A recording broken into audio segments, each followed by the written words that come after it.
Now to the big news on immigration, and big news it is. A federal judge temporarily blocks President Obama's executive orders on immigration. It appears the president exceeded his constitutional authority, and the amnesty is on hold. Look who's here, the aforementioned Judge Andrew Napolitano.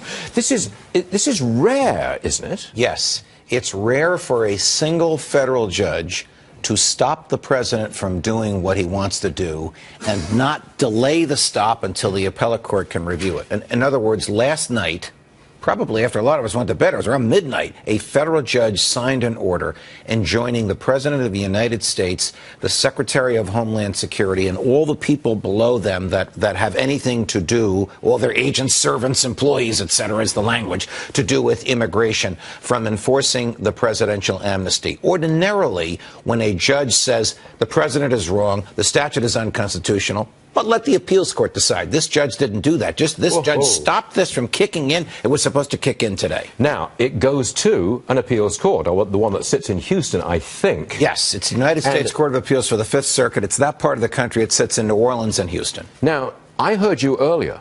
You think that the appeals court is going to back up the original federal judge and put the amnesty on hold. The appeals court is going to agree with that first judge. I think the appeals court either will agree with him on the merits of his reasoning or will decide not to interfere. Remember what this judge did. Okay, if it decides not to interfere, then the amnesty is on hold. Probably forever. What do I mean by forever?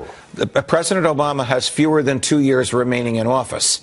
It will take longer than 2 years for this to work its way through the courts. Remember, this decision last night is a preliminary injunction, meaning there's been no trial, there's been no review of evidence. There's just the challengers, 26 state attorneys general, making their argument with orally and in writing, the government making its argument orally and in writing, and a judge deciding who will probably win.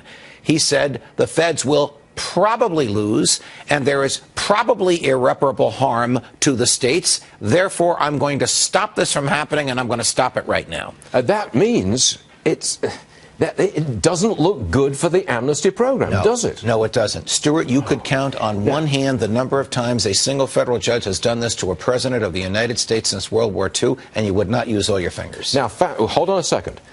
If you fast forward to June, the Supreme Court could rule against the subsidies within Obamacare. If it rules against them, that means you've got two huge areas, immigration and Obamacare, which have been hit hard by the courts. Extremely so. It would be a devastating 1-2 punch of the judicial branch against the executive were those two events to line up as you've suggested. Judge Napolitano, thank you very much indeed. Very important stuff, I think. Thank you, sir.